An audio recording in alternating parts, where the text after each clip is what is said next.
Who are you to play God? Playing is for children.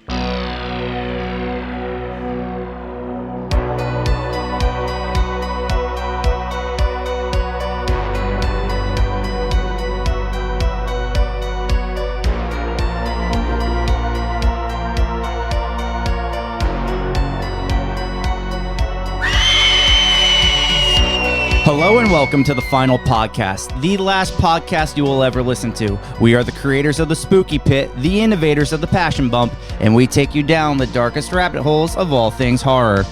Welcome, spooky bitches.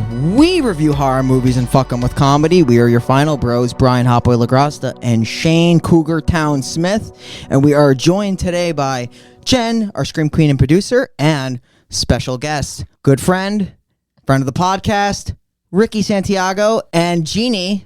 Jeannie's here. Happy to be here. Happy to be here. Thanks. Always wanted to do this. Pleasure, man. I feel like I've been trying to get you on here for a while. It hasn't worked out. Yeah, Yes. I mean, the timing, the invitations. Me denying them. Yeah. The timing of the invitations. You mean like last minute? Yeah. Yeah. Always. Okay. Blame this on me. Well, Interesting. glad I'm here, though. I'm glad I'm here. Glad to have you both, very much so. So Ricky's a good friend of mine at work. He is a recruiter. He is my sensei at our job that is in stealth mode and will be in stealth mode forever. And Not wrong. taught me all the steps I needed to know. Jeannie's also on the recruiting team, so we're all recruiters here in a way. But I just, there's a difference between coordinators and recruiters that I just want to establish out of the gate. Yeah, that's a big difference. Big difference. Jeannie, you agree? No. I don't like that look. It's just a little difference. Like, how do you view your recruiters as a... As people, not as gods. Yeah, I just see them as like these. I just looked up to Ricky. It's like a beacon. It's almost like this obelisk that I'd never be able to reach, and I still do in a way. Like a god. But yeah, No. Thank you guys for joining 13 Ghosts here today and reviewing this movie. It's a classic. It's been around for 20 years now. And I know it's one of Brian's favorite horror movies of all time, right? No, No? So like, I don't dislike this movie. When I first saw it, literally 20 years ago, I didn't love it. And I've grown to appreciate it a little bit more now. But there's some things I just could not wrap my head around in this movie. I question. Yeah, when I saw the movie yesterday, too, and it was Bad. kind of questioning. I was like, wait a minute. I thought, is he the 13th ghost, or is he the 14th ghost? He was confused. Like, He was ain't very he dead already? confused on who the 13th ghost was, and I'm like, let it play. It'll kind of explain it towards the end. Oh, is the child a 15th ghost? Like, what is he doing? The math just doesn't add up at points in this movie. The Matthew doesn't add up. It doesn't. Matthew Lillard, by the way, is incredible in this movie. Just want to throw that out there. His performance is so over the top. It's amazing. From the get-go, like from the very first scene, he overacts in this entire movie. Yeah. No Yes. lie. He does. The Scooby-Doo movies didn't even come out yet, and he sounded like Shaggy in like the first scene. Best part of the movie. He's still playing his character from Scream at a point I in was time. just gonna say the same thing. I feel like his dramatic came out. Yeah, I think he felt a little bit woozy. I love it. All right, so let's get into this. We all definitely are going to have a lot to say. So, Brian, let's jump into the spooky pit. We have a spooky pit here, guys. Okay. Like this. Yeah, if you wouldn't mind me pushing you into it. This is a spooky pit. This spooky pit. 13 Ghosts was released in 2001, directed by Steve Beck, the wonderful guy that brought you movies like Ghost Ship. And the cast is Tony Shalhoub as Arthur Kriticos, or Monk, if you watch that show. Shannon Elizabeth as Kathy Kriticos. Nadia from American Pie, if you watch that movie. Elizabeth Davids as Kalina. Don't forget Night of the Demons, Shannon Elizabeth. Matthew Lillard as Dennis Rafkin. F. Murray Abraham as Cyrus Kriticos. Okay, yep. And to sum it up, Tony Shalhoub is the 13th Ghost. Spoiler. Spoiler. I also want to point out Ghost Ship movie I got to review on the podcast at some point. One of the best movies of the early 2000s. Oh, Have you guys seen Ghost Ship? yes. It's horrible. It's horrible. I'm happy you It agree. is one of- That was like an audible sign of displeasure. yes, it was very bad. I forget, Gina, that you're a big horror fan, which I is am. great. I am. Yeah, I did forget that, which is awesome. Those movies came out. This one came out first, and then Ghost Ship literally came out the year before. And I hated, I never hated this movie. I really disliked this movie at first. I've grown to appreciate it a little bit more. But at the time, I disliked those movies very much so, and I didn't realize until literally yesterday it was from the same guy. All jokes aside, this movie I actually do like. Ghost Ship is a train wreck of a movie. It's enjoyable to watch because it's just interestingly bad. Like, it's a decent concept that's just poorly executed. The characters make the worst decisions of all time, but we're not discussing that one. We're discussing 13 Ghosts, which is going to open up in a junkyard. Yeah, it's a junkyard, and I think the opening scene is literally an oil tanker barreling through like a closed gate, and with like all of these like armored trucks following in. Everyone's like, they're trying to remove the flares and stuff, and then they're screaming, remove the flares, and like after that, you see like this old, I don't know what vehicle this is. Ricky, you're a fleet guy. I don't know. Is this like a Jeep? Was this like a station? It's not a station. I don't know what this car was, but it housed Cyrus and Dennis, and they're looking for a ghost. The 12th ghost. Yes, we haven't gotten to the 13th yet. So we're trying to catch the 12th ghost. Dennis is kind of like, we'll learn like, what would you say? He's like a clairvoyant, like a psychic or something, where he like senses ghosts, and he's helping Cyrus. He's helping him catch all of these ghosts. We don't know why yet. One thing with those giant trucks that we don't know what they are, they're like spraying blood out onto the other vehicles, and this is, I guess, like the bait to catch the ghost. They're spraying blood, which is a great point. I think they're also bringing down a ginormous cube, and the cube has writing on it, which we'll see later. I'm not going to mention what writing is on there, but yeah. So they're basically setting bait to catch a ghost. A ghost they refer to as the Breaker. We'll know it's a different name later, but they refer to it here as the Breaker. We're also going to get introduced to two other characters. It's a man and a woman. Kalina? Yeah, sure, we'll go with that. Damon, does that sound right? I was going to say Simon, so Why not? we'll go with Damon. We can go with Damon. To be fair, he's not that important. He'll be dead in like 2 minutes. Yeah. But yeah, they're here and they're like, you're enslaving these ghosts. You're a terrible person. We're here to stop you from doing this. Yeah. So if you hate PETA, you'd hate these people. No, but they don't like that because they're capturing souls, essentially, is what they're referred to.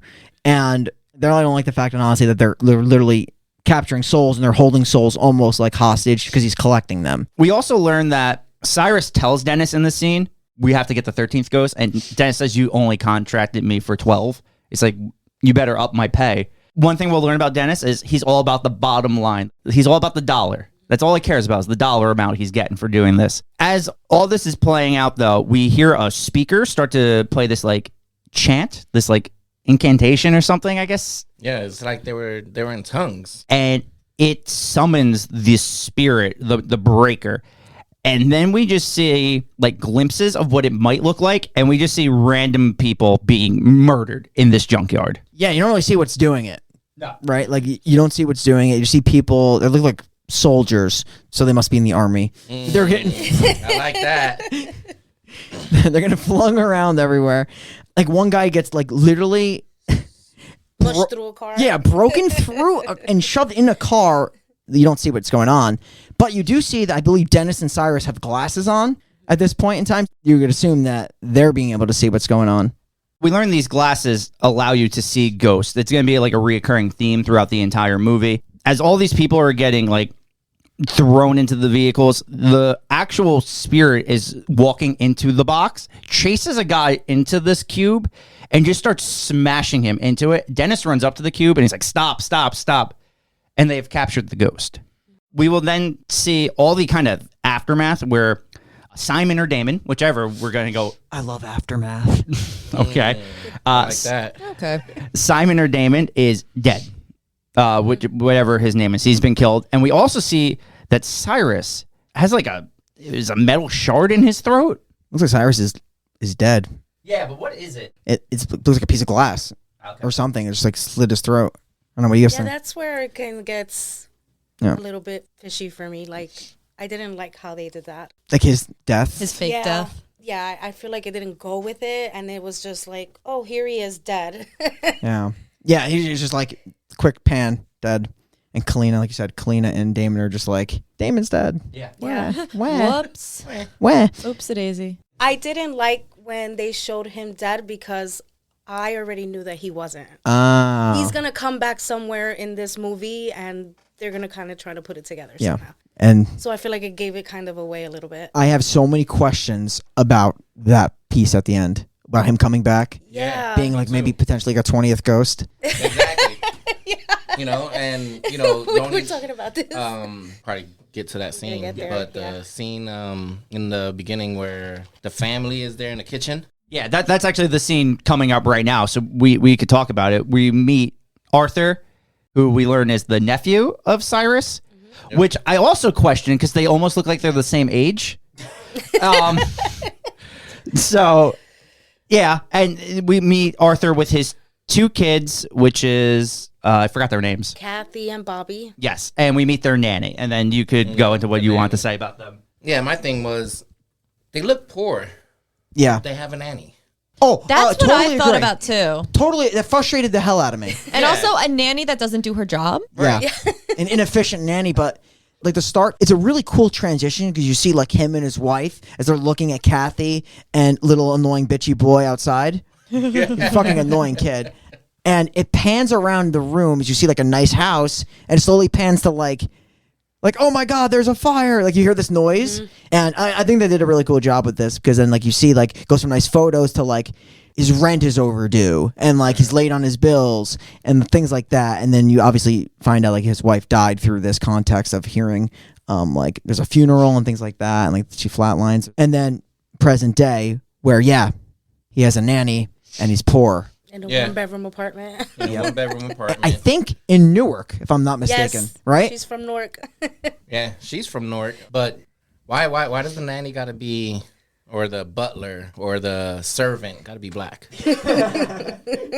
We kind of picked that up yesterday. I was like, wait a minute. Excuse me.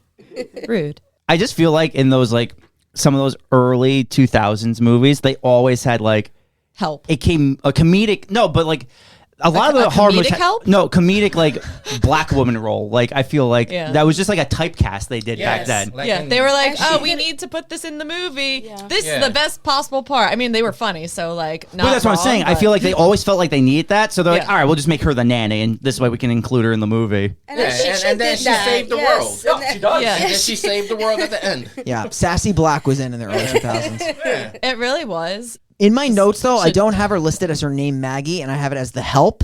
So we're gonna have to. I'm fucking dead. You have to change that. I hate you. Yeah, her name's Maggie. As they're all like, I guess, trying to have breakfast, the lawyer comes in. The lawyer represents Cyrus, who has passed away, and he reveals to the family a video of Cyrus saying that he wasn't there for Arthur. He was like always out doing whatever. And then Arthur also explains that he lost the family fortune, but we learn that Cyrus has left the family his home and that they need to go see the house in order to get it. So if someone knocks at your home and this lawyer shows up at your doorstep, just the way he looks would give me the bad vibes. Yeah. Like I wouldn't even let him in. You get your own lawyer. Yeah. And you make sure the lawyer's wearing a yarmulke. I'm fucking dead. But yeah, no, I totally agree. He just gives off this weird sleazy like vibe. It doesn't. It's like a weird presence, and like they're giving way too much out of nowhere. There's no context for it. I think like he knows a lawyer's coming, but they don't know what it's for, and he presents that laptop or whatever it was to show them like a really weird video. I would have just been like, cool, I'm going to sell the house. Don't need to look at it. Yeah. Yeah. And through this video, That's it. it's a video of Cyrus like, and what he's gonna leave to Arthur. They just all are like, okay, let's go. Drive hours away. No issue here. Yeah, so but this is also the funny part is why is the nanny coming with them? I don't need you no more. But like no, like I thought the nanny's so job was to what? like take care of the kids or something. I mean, the three of them could have just easily went without her. Granted, like you said, it's a good thing she came. She saves the day at the end, but So my thoughts about here's the thing. I think what they're trying to do is like he still never got over the loss of his wife, so they implemented a character that would kind of fill that role, They but not. could have just put her as like the friend or something. Like she could have easily have just 'cause been wasn't like she the wife's friend. Why does Wasn't have to she be the a same nanny? age as the daughter? She was younger, yeah. Well, I think she agree was younger. because she wasn't a good maid. I think they make a reference to her like, oh, I can maybe cook better than Kathy, but like she doesn't cook. She doesn't really do anything. She But doesn't yeah. watch the kid. Not at all, evidently. I'm gonna say that she's earned her way into the house. I now have another question now because I just popped into my head. Isn't Shannon Elizabeth like 25, I was gonna 26? say in this the movie? same. Couldn't she just watch She the could have kid? just watched her brother. I think the whole point was that she wouldn't have to do that because he was so much younger. Like, she could still go to school and all that shit. She's still going to school, isn't she? Like 20. It's a very interesting casting. It was just she was cast because she was Shannon Elizabeth in the early 2000s. So they're like, okay, we could get her. They also say like he has to go to work later, but somehow they have time to go out and see this house now. Yeah. Right. Yeah. And then he's in the car and he's like, oh, you're so excited. Things are going to change now. He was just in your house for 5 minutes. Now you're riding 4 hours to a house from an uncle you've never seen or spoken to. Apparently blew through like the family fortune. Yeah. And when they get to the house, old boy's there. Oh boy. Old boy's there. What is it? Flashlight. Inspection with a flashlight and a uniform. the power guy. It's the power guy. So here's my question: is Cyrus rich or not? From what I'm getting, he's not. But the lawyer then says you're always going to be cared for. You'll never have to worry about any money again. Well, he is rich because he stole the money from the family. Yeah. And he's not going to have to worry about anything again. They're going to kill him. That's what I got from this is that they said like Cyrus squandered the family fortune, but it looks like he just stole it and invested it into artifacts and things like that. Yeah. So if you just flip everything in the house, which is what I think Arthur thinks of doing anyway, is like selling everything. He's like, okay. We're going to sell this thing. One thing we got to mention that's important is when they get to the house, like you said, Dennis is there from the beginning. He's pretending to be an electrician. The lawyer instantly, you could tell, knows who he is, though. Yep. And they kind of have this like little stare at each other. And then they go into the house. We'll mention the house is a giant house made of nothing but glass. You can see through every floor. There's also like the same writing that you saw on the cube, literally just all around the house. Just covers all of the walls and the exterior of the house. Which was funny because when they were writing over there, the lawyer said, you know, your uncle was a very private man and you don't have neighbors for miles away. And here you get to this big glass house. Yeah, well, literally you could see right through it. It's not as private, huh? No. But yeah, so eventually they have a back and forth between the lawyer and the power guy, which is really Dennis. And eventually Arthur is just like, no, he can come in. He can just flip the breakers or whatever. Yeah. He's got to do what he's got to do. And he lets him in.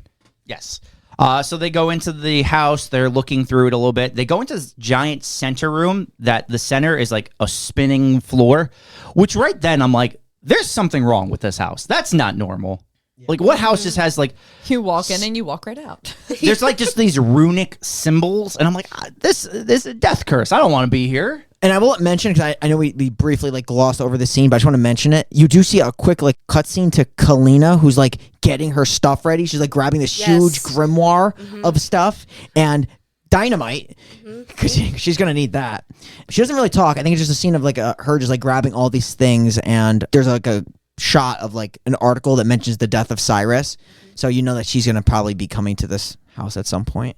So Arthur says, all right, stay here, stay in this room. We're just going to go to the library and we're going to sign the papers to get the house.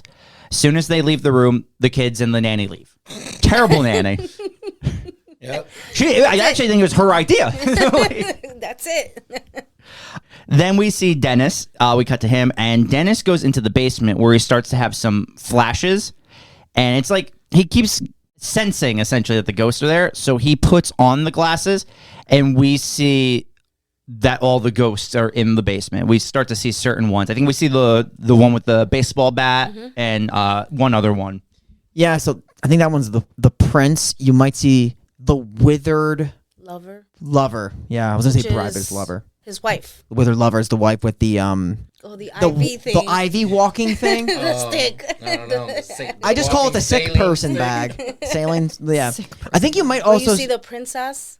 Is that what she's called? Yeah, the one that's naked. No, she's not the princess. I thought the one that was the princess was the one that has like her hands tied behind her back. We don't really ever see that ghost. Yes, we don't see a lot of them. Which no, is that was the hanged hanged woman, right? Yeah. What was it? There's like a hanged woman, but there's the naked one. Because she was dressed in like a. Yeah, she just like shakes. She just gyrates. She was in a contestant outfit, like a beauty pageant outfit. So that's why No, I thought she might have been the princess. No, the princess is the naked one. naked Yeah, one. the princess is definitely the naked one.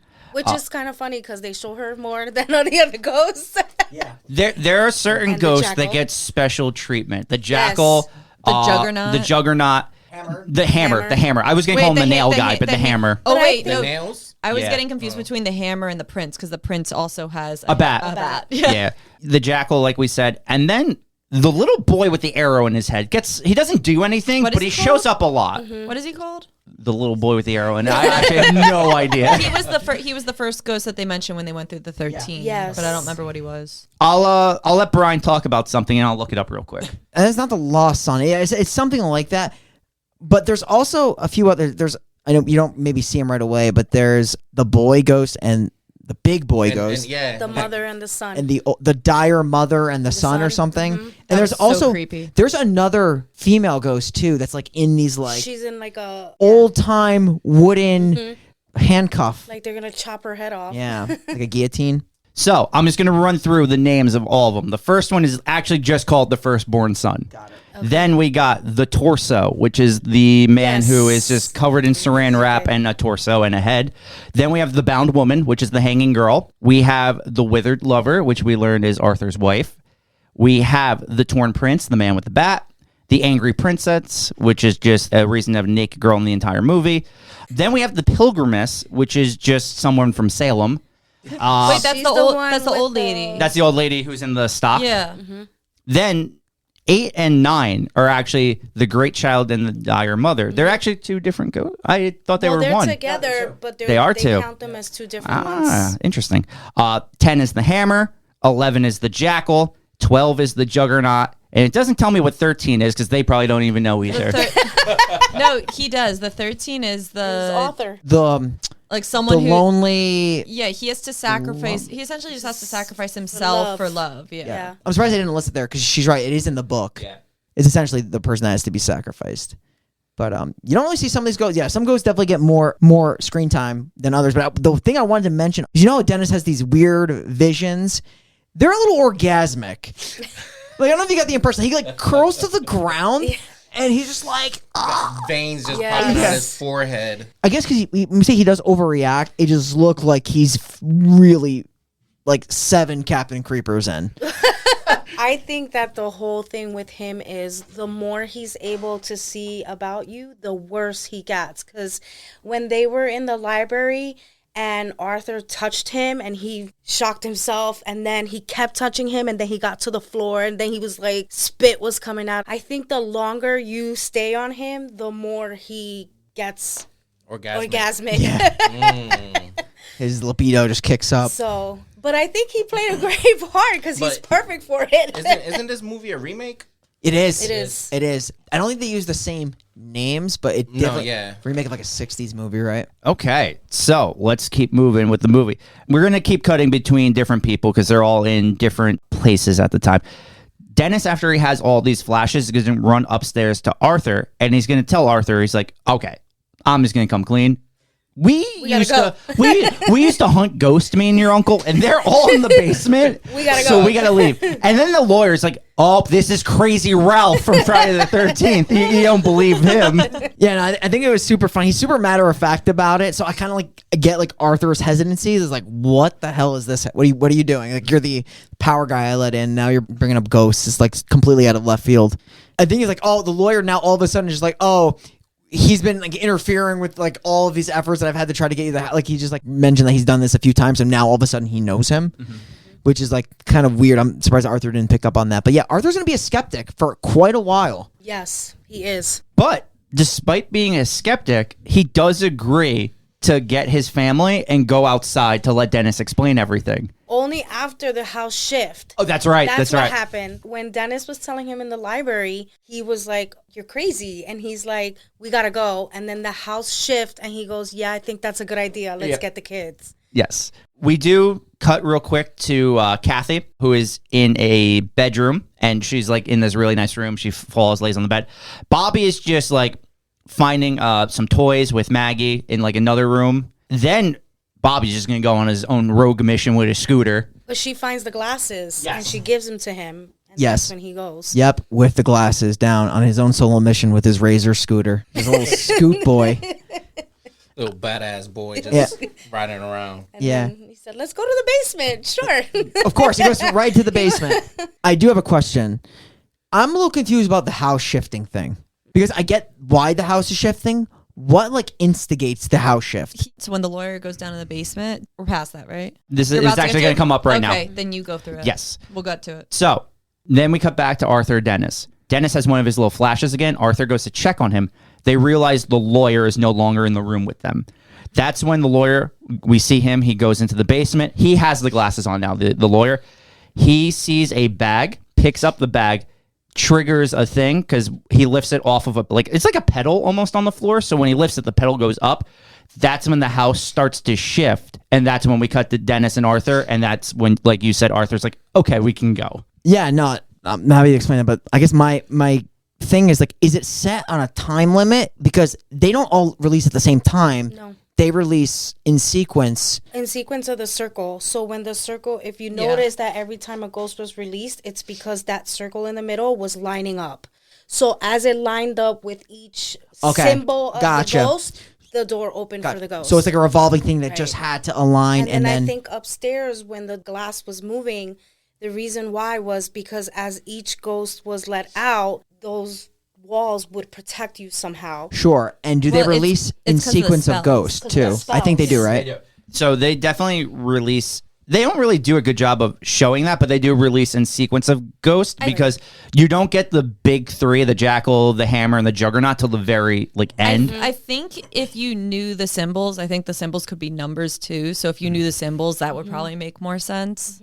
That's honestly, I didn't catch on to that. The spinning is what released it. That makes a lot of sense, and though. She's right, because they do point out right before they go to the basement, they're like, why are there all these extra spells? And right, because he sees them on the floor. Dennis is like, why are there extra spells for protection? Like, why would he need that around this area? So he does point out, like, pretty early on in the movie that ghosts obey by a different set of rules, and spells essentially are the rules that they have to obey. So that's why the house is secure, in a sense. Right. Which we'll learn there's, like, secret ones hidden in the walls and the floors, which is also really cool. Speaking of really cool, we're going to get to probably the best death scene in the movie. Oh, yeah. So the lawyer is walking now with his bag, and he sees the princess, the naked girl. Yeah, he had a rigid, yes, which I should point out, when he was walking by the ghost, he's like, hey, nice tits. Yeah. Earlier in the movie. So now she's there, and he's like, yeah, that comment I made earlier, I was kidding, you know. My bad. Yeah, my bad. Didn't mean it. So he keeps backing up, and since the house is shifting, the glass just slices him in half, going like horizontal, vertical. I forgot which is which. Horizontal. Thank you. And it cuts him in half, and it's in a really cool shot. You see his front half slide down, and you still see his back half on the other side of the glass. Yeah, that was kind of disgusting. This movie's not like overly gory. It is bloody at times. I think you were mentioning it, Jeannie, earlier. Like, from a horror movie, and I'm pretty sure it is rated R. It is. It's not gore. I think it's because of the boobs. Man, yeah, like it's not like super. Ghost Ship was definitely gorier. Yeah. I would have expected this to be worse because the way I'm actually reading about all the ghosts and their backstories right now, because if you look up online, it'll list like very briefly what every ghost was. But if like even the hammer's supposed to have railroad spikes in his body, so maybe they did that. Like, do you need a R rating for looking gory? Probably not. I don't know. So I'm going to be honest. You do need an R rating for being gory, but we're talking about American cinema. So you could put all the gore you want, show a boob, that's an R, no matter what. Yeah. Literally no matter what. I think it's because of the nakedness and stuff. Probably. But no, the gore is enough. You can't get away PG-13 showing a lawyer slide in half like that. It's going to be an R regardless. Half a skeleton on Well, the I'm side glad of the wall. they took advantage of it. They did. Some of the ghosts, by the way, when I was looking them up, have very interesting backstories. Oh, yeah. I'm on number 11 right now. I'm on the Jackal. Yeah, very interesting. That's one of my favorite. Did they just not shoot it, or did this is like a Event Horizon situation where they just took it out post? I think it's one of those things where there was more backstory to it, and they just never put it in the movie. Yeah, like it wasn't needed. But it's actually really interesting. Like the hammer, the guy with the railroad spikes, his family was murdered, and then he took revenge and killed the people that murdered his family. And so the townsfolk then captured him and hammered railroad spikes into him. An important part of that also is that it was back in the times where like racism was super alive. So it said a white man accused him of like sexually harassing a white woman. So then in return, that's why they killed his family. Yeah, it's a very interesting, the backstory. That's why I told you that I think Netflix or somebody should do like little 30-minute series. Yeah, of these each are really cool. Like, they should do of their like background. Just 30 minutes of They're each ghost. converting horror movies to like TV shows now. Like maybe like make this like a mini like 4 or 5 episodes. Yeah. But like implement the backstory, because I feel like having that context, like at least through dialogue, would have definitely made these ghosts more Oh yeah, like Interesting, yeah. Yeah, for sure. like the jackal was a predator and serial killer who actually like sought help, was checked into an asylum, and it didn't do him any good. And then not long before he completely lost, when he was left out and went out of his mind, he died when the asylum burned down. So that's like his story. Like, that's very intense. Yeah, it's really interesting. Like, to the viewer, you just see a torso, but this could have been a very well-lived man. Jen, did you read about the torso? Yeah, he was a bookie who like made a lot of money gambling, but then owed more money after he lost it gambling, and the mob actually killed him. Like, they dismembered that's him why and he has threw no him in head. there. Yeah, Yeah. The mob dismembered him and threw him in like the water or something. See? It's They're all very interesting stories. Yeah, like the princess died after she tried to do facial surgery because she was constantly doing cosmetic surgeries on herself, trying to look prettier, and she fucked up like her face surgery, which is probably what explains all the scratches. And she just slit her wrist and died in her bathtub.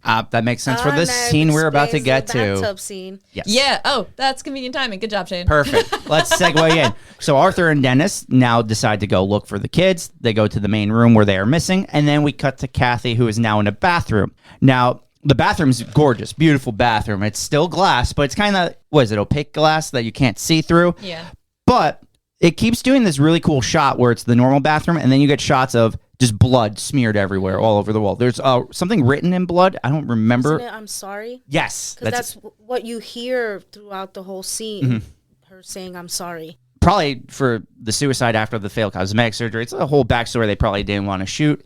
And we see her go towards the bathtub, and she's like running the water. And it's regular water, but then when we get the other shot, it's almost like a Silent Hill thing where you got the regular world and the other world, and then you see the dead girl in the bathtub. And then she like looks at the faucet and it turns to blood, so it looks like Shannon Elizabeth is tossing blood into her face. Yeah. At this point, I don't know about you, because I'm just so used to seeing Shannon Elizabeth naked in movies. So I'm like, when is this going to happen? And Well, it you had almost... the naked ghost. I know. I just thought, yeah, you see the naked ghost. I just thought, maybe Shannon Elizabeth at some point, and you get close to it, but no cigar. Yeah, no. There is a list of people that I have seen naked more than myself. And that list is Shannon Elizabeth, Naomi Watts, and anything the girl from the Titanic was in, Kate Winslet. Yeah. She has been naked in every movie she has ever done. True. Wild. Yeah. Even with what was that, a 15-year-old boy in the reader she's banging? It's crazy. All right, so now we're going to cut to Bobby riding his scooter around. I know you're a big scooter guy. Yeah, I used to get them on the boardwalk. I used to be a big scooter hoarder on the boardwalk, back in the day. Did you really? They were popular, and you could win them like going down the shore. And I won a couple of scooters, and I'd sell them. Made my own business. You slinging scooters? Brian's the guy. He's like, come back here. He opens his jacket, but it's actually just Razor scooters. Fold it. Yeah. They probably would fit perfectly in a trench coat. Be a little heavy, but... All right, so now Bobby's scootering around. When he starts to hear a voice call him to the basement, the voice is like, hey, Bobby, come down here, Bobby. And then you hear, we know as the viewer, it's his mother who's now saying, don't come down here, Bobby, like, stay upstairs. But you hear this back and forth, and Bobby, being the curious boy that he is, he goes downstairs. Yeah, I mean, like, you're curious, and Shane, if someone's calling your name, you're not going to go downstairs, especially if you have a scooter. So which ghost do you think is calling him down? It sounds feminine, doesn't it? It is. It's one of the girls. I thought it was the... It's the mother. It's not the mother. It's she's the the old second mother. voice. No. No, it's the lady who shakes. Because when he turns the corner and Oh, he has his glasses on, Number 3. he sees her. Wait, let me see which one that is. It's the one that's hanging. And the bound woman. Yes. So do you want to know what she was? yes, of course. So she had a privileged upbringing. She was a rich, popular cheerleader, dated the captain of the football team. And then on prom night, her boyfriend found her with another boy. And then he bludgeoned his romantic rival to death and then strangled Susan, which is her name, with his own tie. Wow. Interesting. And now she's trying to seduce Bobby downstairs. I was literally going to say the same thing. She's doing a great job. He did come down. He did. She's trying to seduce Captain Scooter. And he did. Yeah, so before we see like what happens downstairs, we cut back to Arthur, who is going to find Maggie, who is no longer with the kids. He's very upset about this. And Dennis is like, he's freaking out because he knows like they have to get out of the house as soon as possible. Now Bobby is downstairs. We see him, and this is when he starts to see the ghost, and he just starts scooting away. He's panicking. But I think the goal, and I'll explain it later, is for all these ghosts are heading towards, well, you'll find out they're heading towards something, a singular location within the house, which is pretty interesting that we'll find out later. But yeah, Bobby is booking it. Because this is when Dennis explains to like the others, because he only told Arthur this at the point. He explains to them, and he's like, yeah, there's ghosts in the basement. These glasses will allow you to see the ghost. Arthur's like, well, we got to go downstairs and find my son. And Dennis is like, I'm not going down there. Like, your son's dead. We're not going down there. But Arthur does convince him to go downstairs. This is when we cut back to Bobby, and Bobby sees his mother, who tells him to go back upstairs. So he actually sees the ghost of his mother. But then when he looks behind her, you see Cyrus. And he screams. And that's when I'm sure you're thinking that's our 13th ghost.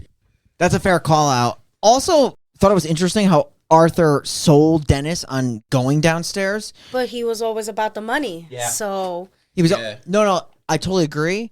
It was interesting because he doesn't have this money to spend. he doesn't know that. He doesn't know that, so he wagered it. I totally get it, but like, so Arthur just seemed to me like just a genuinely good person, and it just seemed like for me he had like a really character flaw in the sense of like, I'm wagering money that I don't have to try to deceive you. He doesn't believe in the ghost thing, but he's like, I need you to get down here, potentially over harming your mental state. 'Cause he just thinks he's crazy, but he's gonna like literally harm his mental state going down there. Isn't that the whole point of Arthur, though? Don't you figure that out? He is the good guy, so he is the 13th ghost. You need that loving person. So you kind of make that assumption very early on in the movie. So the fact that he said, hey, I'll pay you double of what he said, just help me find my son. Sure. You expected that. You want that to happen because he's the ghost they need to sacrifice. Yeah, I was just saying, I just thought it was interesting because he's clearly lying. You know? Well, yeah. But yeah, I mean, it works obviously because he doesn't want to do it, but he definitely wants the money that Cyrus is literally now never going to give him. Although we don't know if Cyrus is the 13th ghost, if he's not a ghost, if he's a 14th ghost. 15th ghost. Who knows at this point, right? There's ghosts everywhere. So we're in the basement, and this is when Arthur comes up with the great idea that they should split up. See? The problem with this is I feel like Dennis should have fought this more because he knows how dangerous it is. But they do split up. Arthur and Kathy go one way, Dennis and Maggie go another way. This is when Dennis has Maggie put on the glasses, and she like looks and she actually sees the hammer, I believe is the ghost she sees. Yeah. Yes. Because then he sticks his nose out and it like jumps at him, which is then when he has flashes of his own death. He sees himself being killed by the hammer and the juggernaut. Yes, and that you're right. So that's the point I wanted to bring up is because I think it's super cool. He has these orgasmic type visions, these premonitions, if you will. Actually, a vision is something that may or may not happen, or is a premonition something that may or not? Like, what's the difference between the two? A premonition is something that will happen. It's like you're basically predicting the future. That's what I thought. That was the difference. So this is literally a premonition, and the premonition is literally the breaker breaking him in half. Yeah. Mm-hmm. It is the juggernaut. So when I was looking up the ghost, the breaker was actually just his nickname in real life. Yeah. So, but in terms of what the ghost itself is called, it's the juggernaut. Yeah, I just thought it was another name for it because, you know, they do the same thing. They do. It's so interesting because the Juggernaut and the Jackal were both just serial killers in real life. Yes. It was interesting, I guess. I would like to know more of how they chose these 12 ghosts. Like, It said Cyrus handpicked them, so we would literally just need a backstory of Cyrus. yeah, I assume he probably needed specific types of people for Well, each it of said the. it in the book. It does, That's right? What Kalina says. She said in order to do this spell, you needed a specific Ghost of kinds of souls. Yeah, it's like archetypes. It's just like very strange and peculiar archetypes. Yeah, I like that. It's very interesting. It's like if this was just a little bit better of a movie, it's like it could be really good. Mm-hmm. But that's the thing. Like movies like this back in the early 2000s, they weren't going for good plots. They were kind of just going for like thrills and kills. Money. Yeah, that too, money. Oh, something we hadn't mentioned. Bobby has a recorder that he records things, and they pick up the recorder next to the scooter, and they listen to it, and it's just Bobby screaming. Yeah. And that's never good. Yeah, what bugged me out about that part was how long he was rewinding. Like, he was rewinding for a good 30 seconds just to press play for him to scream. And he had the recorder on the whole time he was down there, so they didn't hear the voice of the ghost saying, Bobby, come, Bobby. Or the second ghost saying, go back upstairs. They just heard him screaming at the end.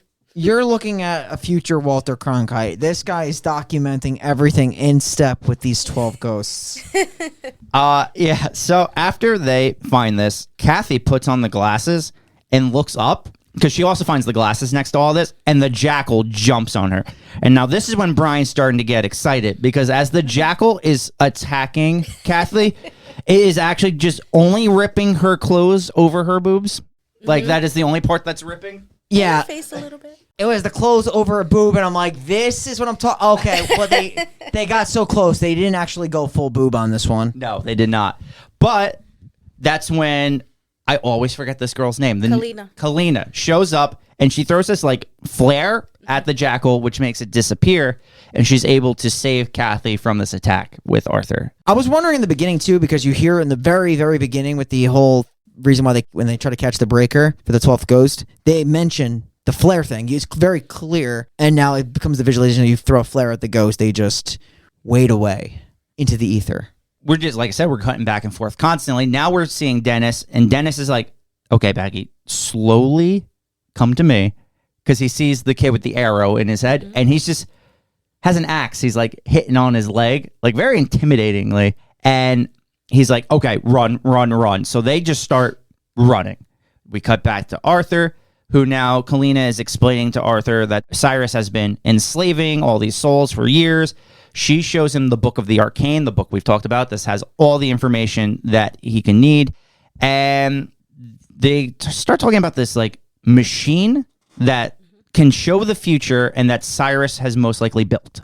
Name of the guy who built it. Okay. Yeah, Basilius. Basilius, yeah, we'll go with that. Does the machine have a name? The Oculus... Yes, because you were oh, look, the Oculus. The Oculus Infernum, something like that? No. No, the ocular... It equals Ocularis? Eye of Hell or something. Yes, it represents the Eye of Hell. It does. So when I say Oculus, obviously it's ocular. Well, yeah, Ricky was freaking out because he was like, comparing it to the Oculus. I was like, look what's coming out now, the Oculus 2, right? That's a virtual reality thing, right? Yeah. You put that on, you can see all types of things. Just like 13 Ghosts, you put on those glasses, it's a wrap. We gotta be careful with the new Oculus then, because this machine in this movie was built by the devil, apparently. Yep, the Oculus Infernum. Okay, you were close, Bri. You were close. Infernum. Or did you say it exactly right? No, Look you at did. you. Congrats. Anyway, so while all this was going on, Kathy disappeared. She's gone. But this is the moment where Arthur finally figured out that there are ghosts down Yes. there. Because that's when she's like, give him the glasses. And then she disappeared. How do you disappear a screaming woman right next to you? Yeah, like, how did she, like, go without saying a word? Right. Yeah, that's a fair critique. I don't know, maybe someone threw a flare at her. Bad scene. But like I mentioned before, this is where all the ghosts are headed. They're headed towards the Oculus Infernum. Mm-hmm. So now we go back to Maggie and Dennis, and Maggie and Dennis get separated by a wall that closes. Dennis doesn't have the glasses because he had thrown them to Maggie right before the thing closes, and Maggie puts them on, and that's when Maggie tells Dennis to duck because there's a man with a baseball bat. It's the Torn Prince. So she's like giving Dennis directions on how to dodge this man's bat, like constantly. The Torn Prince, when you say torn, it looks like his flesh is burnt off his face. Like that's what I noticed. Like this dude swinging at Louisville Slugger, but like his face is half melted off. Okay, so the Torn Prince, high school baseball star in the late 1950s, explaining the baseball bat as his choice of a weapon. His name was Royce Clayton, which actually I did read right before. A real baseball player. Yeah, he is a real baseball player, so they just used his name. Someone must have been a fan. Former But- shortstop of the Colorado Rockies. He died during a drag race because his competitor tampered with his brakes and he had a horrific accident. I wonder why Royce Clayton would be the name they chose, but I like Someone it. had to have been a fan. Yeah. They should have made it like his face dented, like he got. I'm actually curious. Randy Johnson threw a 4-seamer right at it. I'm actually super curious if the Jackal and the Juggernaut are real serial killers. Yeah, it'd be interesting to read up on that. I actually probably will read up on this movie later I'm just today gonna do because I'm curious now. Well, we don't really see the great child and the dire mother, do we? Like, we don't get a lot of. They're think gonna that come up they- soon. Yeah, but Okay. I think the ghosts that they focus on the most are the ones that are actually doing something in the movie. Yeah. And I think they meant to do that. Do you want to know their background? The child Right. and mother? Yeah. Oh, definitely. The child's like obviously huge and the mother's obviously extremely tiny. She was a midget in a freak show and she was raped by the tallest man in the freak show, like the guy that they used as the tallest man. And then as a result, she had the child, and some of the other freak show members later murdered her and led to her son Harold going crazy with an axe, killed all of them before he was killed by an angry mob. Wow, that's a dark storyline. I feel like that one also makes sense. Just look at like ghosts to story. I feel like that's pretty accurate. Yeah. I feel like the dire mother definitely looks like she's out of a freak show. She's very creepy. Very They creepy. honestly like her and her son because he's huge. Yeah. And then Oh, he's he's got all the throw up. Yeah. all over Oh, him. it's so He's- and he's still gross. eating too. Like And he's she's looks like still baby feeding food. him. From his chest. Yeah. Yeah. Yummy.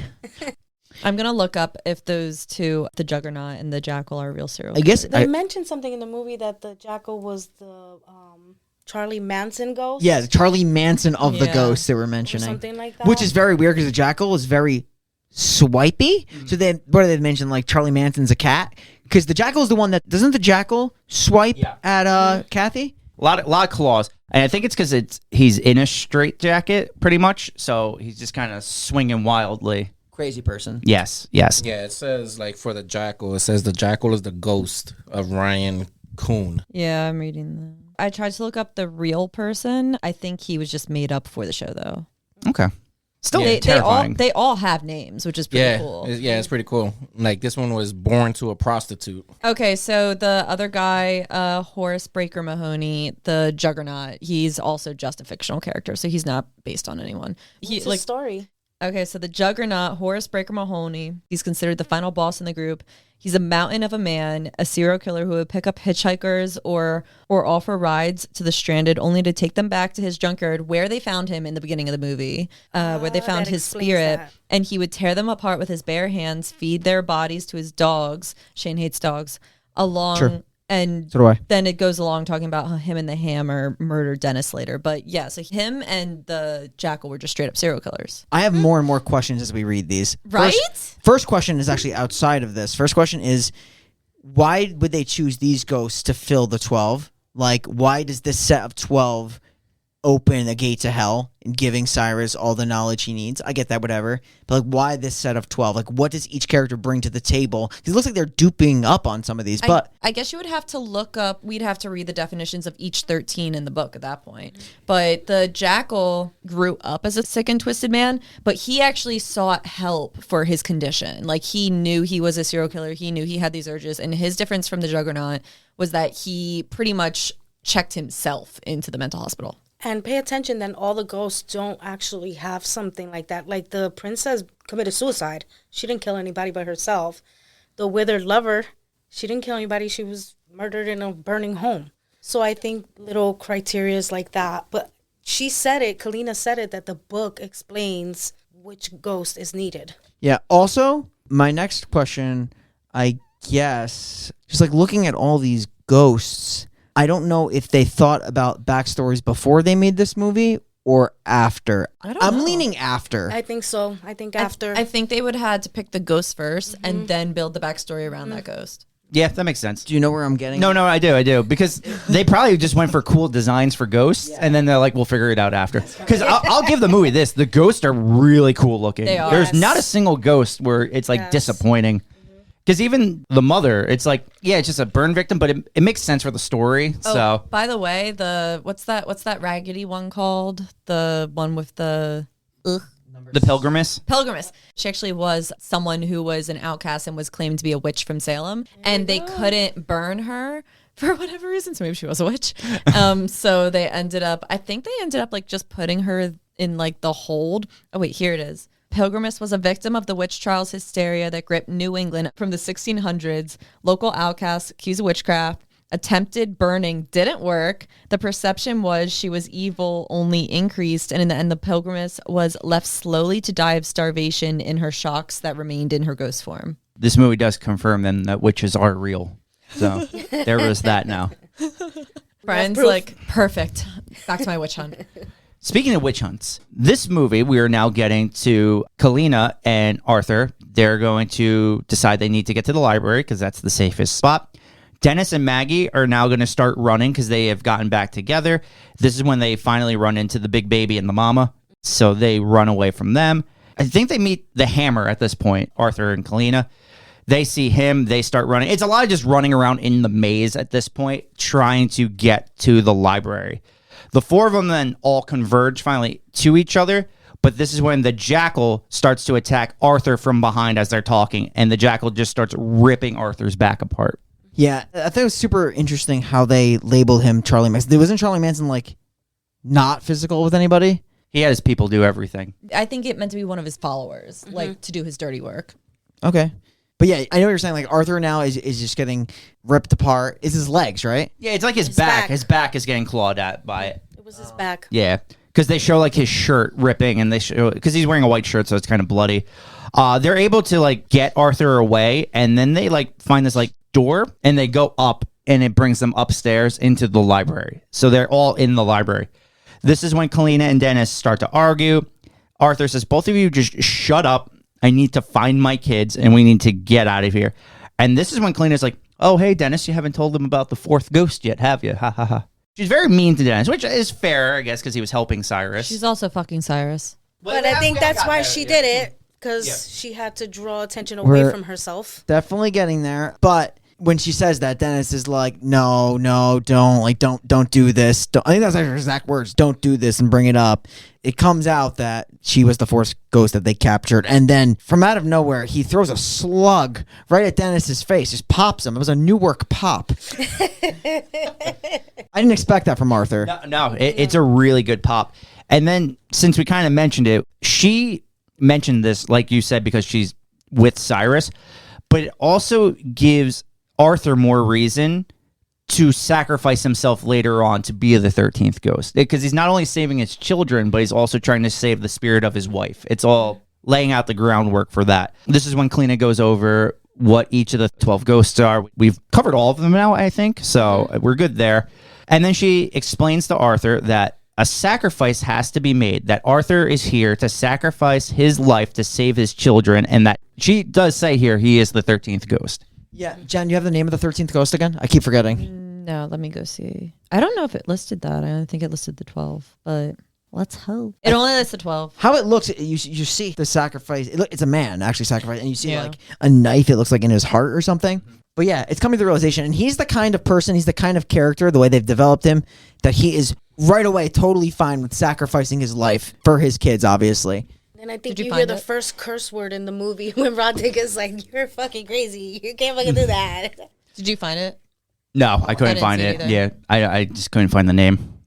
There we go. Brian found it instantly. The Broken Heart. I guess technically, maybe in the book it says like the withered lover and the broken heart might have to be paired up. They don't tell us that. That's just kind of an assumption I'm making. In Basilius's machine, all like the cycle of 13 is called the Black Zodiac. I know Kalina mentions that at this point. She does. Kalina also mentions an alternative plan, which is the dynamite she has in her backpack. She's like, we just blow it all up and hope for the best. Not so much of a plan. I mean, it is a plan. If all else fails, explosives. I'm a guy myself that likes a good barrage. I like heavy artillery. Emphasis on that last word I said. Artillery. I love the way it comes off the tongue. Artillery. What you pack for your witch hunts. So now we're going back into the basement. Dennis and Arthur go in the basement together, and then Maggie and Kalina are going down in a different direction to find the machine. This is where they find the dead lawyer, which I want to point out at some point earlier in the movie, much earlier, Maggie actually makes a comment where she's like, what happened to the lawyer? Did he split? Which, clever. I like it. So now they're downstairs. Maggie and Kalina, they find the machine, and then Cyrus shows up, and he knocks out Maggie and just starts kissing Kalina. It just happens. Well, Kalina and then he throws knocks her. her out. Oh, Kalina Kalina knocks her out. That's right. When she sees Cyrus, Kalina knocks her out. We do a thing on this podcast. It's a segment. We're people of passion. We like good passionate. You know, you see what I'm doing with Shane right now? Rubbing him, grabbing his dick. Okay. It's all passionate things that we do on Love this it. podcast. Now, for a moment here before the respite, there was some intense passion. Yeah. Would you think this could be something called a passion bump? It is the only passion. Would you agree? Would you guys think this was passionate enough to passion bump? Passion bump. I think so. You? Sure. Let's do it. Passion bump. Passion bump. Passion bump. My cheese. See, I told you you'd want to hear the sounds. Yeah. Yes, in that passionate scene where Cyrus actually just throws her to the side pretty quickly and just takes the book, which actually is more passionate the way he holds the book. Passion bump. Passion bump. Passion bump. Yeah, I think they could have made way with that whole them being a couple or something. But it did also bring up that she mentioned that she killed Simon, Damien, whatever Yep. his name is. So when we saw him in the beginning of the movie, we thought he died because of the Juggernaut. But in reality, she was the one who killed him. Yeah, she just killed him to get the book.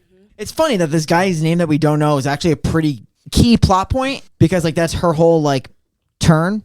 The fact that she killed him in the graveyard, like not the breaker. And I'm going to confirm that it's Damon. It's Damon. Okay, Damon, we're good. there it is. So, now that we know his name, we're going to cut back to Dennis. Him and Arthur are going to get attacked by two ghosts, but Arthur's going to be saved because they were holding one of The glasses. glasses Glass wall. from the Lighting. library. Yeah. And Dennis wedges Arthur in a corner behind the glass wall. And this is when Dennis gets attacked by both the hammer and the Juggernaut. And it ends with the Juggernaut lifting Dennis over his head and just snapping his spine in half over the edge of the wall. This is fucking brutal. And I'll be honest, like even from like the part where the hammer actually like hits him in the back, and then where he like actually takes him, and you hear like the crunching bones, like as he hits him in the back. At this point, you actually grow to like this character. He's like an interesting fall because like you like him, you don't like him, but you know you hear that obviously he basically pimped out the fourth ghost, which is the wife for Cyrus. And now it just like kind of went down to try to help him. He took one for the team, took one in the head. He didn't serve, but he's almost like a Marine. I like that. I think he knew because when he saw the last door opened up the Juggernaut, he told Arthur, there's not enough room for us behind this. And he pushed him back. He realized this is my premonition of what I saw earlier. Definitely. Might as well go with it. Let's just go out with a bang. Yeah, and Unfortunately. I will. Literally. Are we totally sure that there was not enough room for the both of them? No. Are we going to do this Titanic thing now? There probably was enough room for the both of them, wasn't there? Just to squeeze in. It was a really big door in the Titanic. So, yes, Dennis has been killed. And now we're going to cut back to Cyrus. And he's going to tell Kalina that they have to put the kids in danger. Arthur will be willing to sacrifice himself to save the kids. Then they hit a button that starts to play this, like, the chanting again from the beginning of the movie. And all the spirits start to disappear and go to the top room where everything is spinning. They're going to leave. Cyrus is leaving. Kalina is following him behind, and he's like, oh, can you go back and get the book? Hits a button, the walls start to close in on her. And instead of just like actually running the opposite direction right away, she's like, wait, no, you forgot me. And it just kind of waits there to get crushed. Yeah. He's like, deuces. She was a very irrelevant character. She could have moved. Yeah. She basically just killed Damon and brought the book to him, and like, that was it. Nothing really else. He was like, your And sex she wasn't that explained good. her character just explained the whole machine, the Black Zodiac, and why they needed to go. the Basilius machine. That's it. Her character was walking plot. Yeah. Yes. And then when the exactly. plot was finally That's all it. out, they killed her. Yeah. Yeah. Walking plot that apparently wasn't good enough sex for Cyrus to not kill her. Yeah. No Well, kidding. because he didn't even care about that. He just wanted the book. I think he's going to have sex with the book. You think it would have been better if her character was more towards sabotaging Cyrus and Dennis versus banging Cyrus and going in line with the ghosts? So clearly she was the one who stole the kids and put them in the middle of the thing. Yeah, I mean, like, would have had to like maneuver them through. Like, there's no other way. But like, I just think that would have been better. I agree. Like, her character should have been more for sabotaging them versus like being a part of the plot to begin with. Like, being Yeah. in motion with it. But maybe we're just excluded entirely. Yeah, no, I kind of agree. It would have been cool if she actually, her motives were to stop Cyrus. The whole, like, her being with him is kind of like whatever. But let's get to it, because Arthur is going to go to the big spinning room where he sees his kids in the middle of it with these, like, now the whole room is, like, turning into, I don't even know what to call it. I call this the cyclone zone. Okay, that just makes sense. It kind of is moving in a cyclone-like fashion. Easily, that would, like, cut you into multiple pieces. We're going to see that very soon. Yeah, I also had a theory, but the theory was wrong. That it makes it look like they're very sharp blades. If you jump into there, you're gonna spliced up. I had a theory they were very soft. That if you jumped into there, it'd be like a ooh, and you just fall. How was it again? Ooh. Okay. You know what I'm saying? One more time. Oh. Ooh. Ooh. It wasn't like that, though, at all. No. No, that's just Brian wanted it to be like. So Arthur puts on the glasses. He sees all the ghosts spinning around the machine. Then he looks to the side and he sees Cyrus. Takes off the glasses.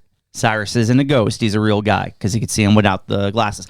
Are we supposed to assume that Cyrus is a ghost up until this point? Or is that just Arthur's Yeah, point? so I didn't understand the whole concept at this point. Like, did he die or was that staged? It was staged, and I think when Cyrus and what is her face plot? Kalina. Walking plot. The walking plot. Walking plot. I think when we see Cyrus and Kalina together with Maggie, when like they knock Maggie out, I think that's how you know that he's alive because Maggie's not wearing the glasses. That's Right, true. That's right. true. And I said that yesterday. I mean, I was pretty messed up yesterday, and I was like, wait a minute. I thought you only could see the ghost if you had glasses on. She doesn't have glasses. It's Yeah, tripping and then me he out. touches Kalina, so I'm like, okay, he's definitely not a ghost. Yeah. So we've made sense of all this. Arthur starts to attack Cyrus, but Cyrus gets the upper hand because, like I said, even though Arthur's his nephew, there's like what, like a 5-year age gap between the two of them, maybe? Then we start to hear like the incantation, like getting record scratched. Like there's a DJ Khaled downstairs. I'm dead. I love a good incantation as much as the next guy, but Maggie's got some skills, but not as many skills as DJ Pretty Ricky. That's me. Hi, I'm here. I'm here. So you asked him to be on for this episode strictly for the DJ Just reference? that part. That's Just that it. part. Perfect. I love it. And that she's from Newark, I'm from Newark. You know, there's just wanted to put It's all all everything together. Still Oh. offended by it. Yeah, you know. Why does it have to be the nanny? Why I gotta be the nanny? Couldn't it be the mom's friend? You know, Real rude. Newark Pops. that's it. So as all this is going on, Cyrus is telling Arthur, hey, you get to become the 13th ghost now, but since Maggie's record Lucky scratching you. downstairs, all the ghosts don't have to stand by the machine. They pick up Cyrus and toss him into it, where Brian learns this is hard, not soft metal. This is where a hypothesis is debunked when it ripped him to A shreds. new one.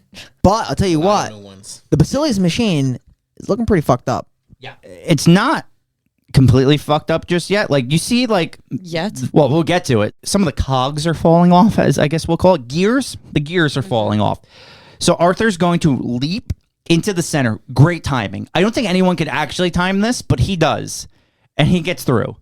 Bullshit Wait, you're saying bullshit. on him not getting ripped up, but Okay. I'm saying they're going literally like 300 miles an hour. Yeah, I feel like there's no way anyone can actually time that perfectly to get through that. That's impossible. They're hitting the Mach 5, Shane. Yes. Once you hit the Mach 5, it's all over. So he's in there, and then the whole machine blows up, but the family's unhurt. Despite sitting on The top of the windows machine. blow up, everything blows up and shatters, and they're just right there. Just hold on to us. Don't look. As long everyone knows, as long as you look down, no glass can hurt you. But yeah, no, I honestly can't explain how they get out of this house without a scratch. We also learned that Maggie, despite being in the room and having the gears shoot at her, Yes. has also lived. Yes. To say that she wants to go back home to Newark. Yeah. Oh, yeah, she also quit. That's Yes, actually how the she movie quit. ends. The movie ends with her saying, I quit my job. We don't even see the other people. It's one of those movies where it's like, we don't know how to end it. So let's just have a one-liner. Look, we needed a little sass to end the movie, and it came right from the person we wanted it the most, from The Help. Yep. Yeah.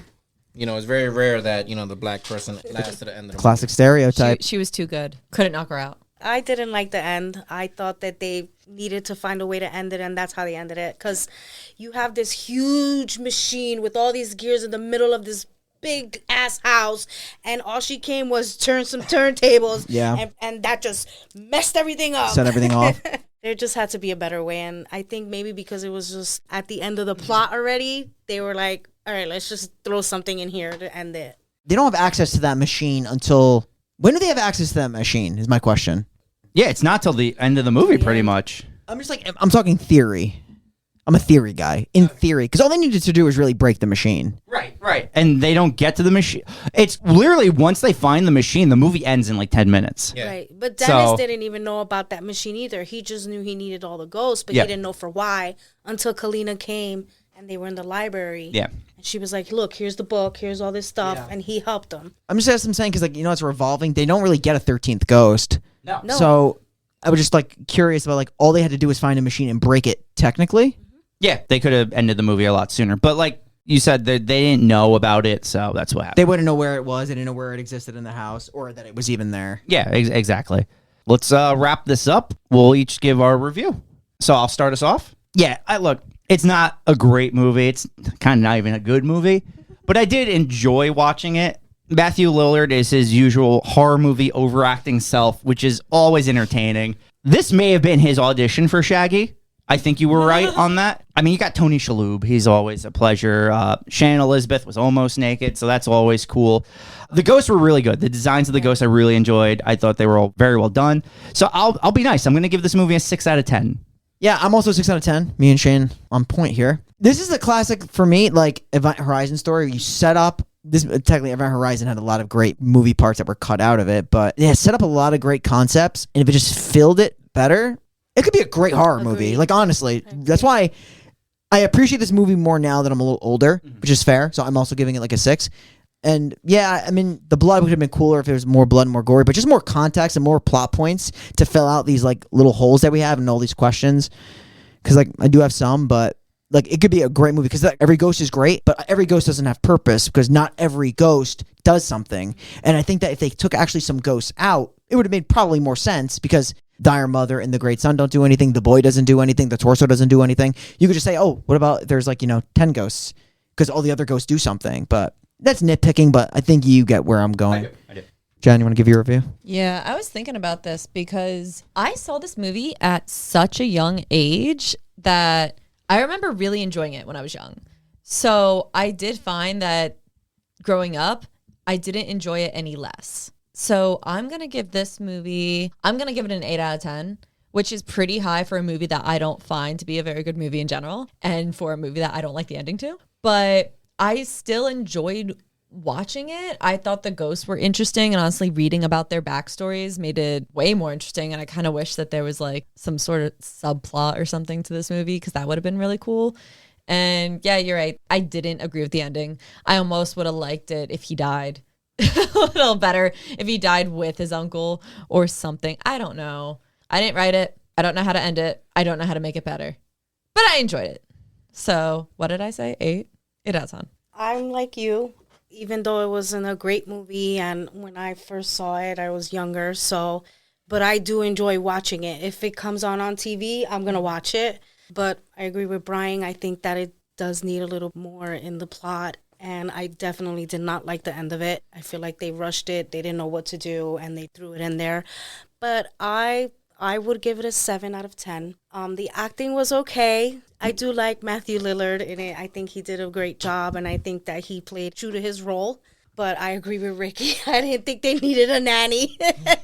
I think they needed to redirect her role a different way, especially that she ended up being the hero at the end of the movie. So it was kind of stupid the way they did all of it. But I would still give it a 7 to 10. Rushed. Yes. Yeah, I don't know why this movie didn't get an Oscar. that's one thing, all right? I don't know why. No, I'm gonna give it a hard 5, solid 5, halfway. It's I think it's good in some parts and it's ass in other parts. Yeah, it's like that fifth ghost. Good parts and yeah, and they need to bring out the pageant. The pageant girl, she should have had some more scenes where her titties out. That's the thing. Like, we definitely care about that stuff on this podcast. She should have had some more scenes. But no, I mean, again, I enjoy seeing it, but yeah, it's a hard 5. Yeah, that's very fair. All right, ladies, gentlemen, donuts. We have come to this point in the podcast where we nominate someone for our Necronomicon. It can be your favorite death. It can be the most cool death. It can be someone who you thought was maybe the most influential to the movie, someone who made the plot go. The only criteria is that they have to be dead. And my actual question to you guys is, are we counting any of the 13 ghosts? No, Any at all? I wasn't. Okay, so we're Or did you want to? Well, what other They are options dead. are there though? They're technically only dead, really but you don't have see 3 their options. you don't see their Yeah. death, so you don't know it. So we probably always not. prefer to choose on-screen deaths versus off-screen. We've maybe done 2 off-screen deaths because we were extremely limited. Well, we're extremely limited in this movie too. You really only had 3 people who died besides Yep. the mother who burned in the house. I think I have 2, but I have a death that I really like and I have a character I really like. I mean, I could do mine. Yeah, go for Me it. too. The lawyer death is awesome, but Yeah. I think Matthew Lillard's was my favorite because it was well done and it was important to the plot, and it was I just thought the best one for the movie. Yeah, I mean, like the lawyer's death is the coolest, Yeah. but I also agree with Matthew Lillard. It just drives the plot Which one's forward. Matthew? Oh, sorry, Dennis Okay, cool. got breakered and juggernauted, whatever. I know nobody's names. No, because I really like the way that guy kills too. Like that bone crunching, like shattering. He just literally takes your body, your spine, and just breaks it. I think Literally. it was one of the best scenes of the movie. Why did he come back as a ghost? He was just helping. Helping Arthur. Yeah, And I guess the lawyer just didn't want to help anybody. Usual. maybe he didn't have that option. Well, Maybe he was still looking for the money. I think it made sense for Dennis though, because Dennis had connections to the spirit world his whole life, so he kind of knew he could stick around. The lawyer, I believe, if he knew that, Good point. the lawyer knew that. That's above me. I don't know what his pay grade was, but Dennis, I think, was more aware that you could stick around as a spirit. Maybe Dennis should have been the 13th ghost. Yeah, true. Broken heart. Technically- he never got that money from Cyrus. Good point. Good point. He couldn't because he captured all the 12 other ghosts, so he doesn't have too good of a heart. But now, if old boy wasn't technically dead, his lawyer was all in on it from the beginning. Yeah. Well, yeah, the lawyer. I knew think what was so going because he on. knew to put the glasses on when he went downstairs. Right. And he knew exactly where the money was. He knew where the machine was. He knew know- everything. He didn't know that picking up the money would cause the machine to go. But Cyrus knew the lawyer would pick up the money, so he Right. knew. He had it all planned. Just like he knew Kalina would do all of that for him. Yep. Cyrus, smart guy. I'm going to go with Dennis. Those were both of mine too. I did think the lawyer was the coolest death, but I really like Dennis. So we're all in agreement. Yep. Yes. All right. Shaney boy, do you have a eulogy prepared for Dennis? Dennis. Shaggy. Shaggy. The killer in Scream. You were the driving force of this movie. You were the man who captured the ghost. Cyrus may have been the main character, the evil man, but you were the one who made anything that Cyrus wanted to do possible. You can't capture ghosts without a psychic like Dennis, right? Also, great audition for the movie Scooby-Doo. This really, you nailed it. So for that, we're putting you in our Necronomicon. Very well said, Shane. No, he was a great character. He was a good Shaggy. Yeah, he was. It's awesome. So, Ricky, Jeannie, thank you so much for coming on and enjoying. you. Having Thank us. you. This was fun. You guys can Come back come anytime. whenever This you'd was fun. like. Horror Definitely. fans here. This was, especially just for her. She wanted to. Yeah, do this. Jeannie's a horror fanatic. I totally forgot about that. So that's Yeah. awesome. I Yeah. could live without, but Yeah, I he's- entertain it. You entertain He's it. hard. Yeah, with that said, that is our review of 13 Ghosts. Next week, we have on special guest Dale, the ass-eating expert, as we like to call him on the podcast. Truffle butter. And he's going to, it's a good one for him because we're going to be reviewing Fantasy Island. A lot of asses to eat in that movie. I'll tell you that much. So yeah, we'll. Playing with the old balloon now. Oh God, we will catch you next week. Myself. We are the final podcast signing off, and we will see you next week where we make all of Dale's fantasies come true. Thank you guys for coming on. Thank you everybody for listening to this episode. You know where to find us on Facebook and Twitter at The Final Pod Ever and Instagram at The Final Podcast. Give us that 5-star rating on Apple Podcasts. Thank you so much for tuning in. Bye-bye. Bye. Yeah, fuckface.